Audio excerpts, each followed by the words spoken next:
So my name is Ronnie Carrington. I'm a photographer and video producer. I've been operating doing photography since I was 9 years old. I make a living from it now for longer than I care to remember.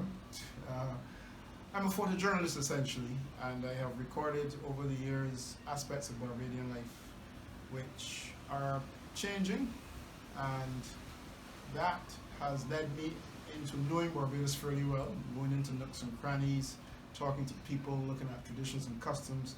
So that is reflected, first of all, in my black and white series, which I have here at my studio. These are photographs taken towards the end of the 20th century, late 1970s, early 80s, around that time.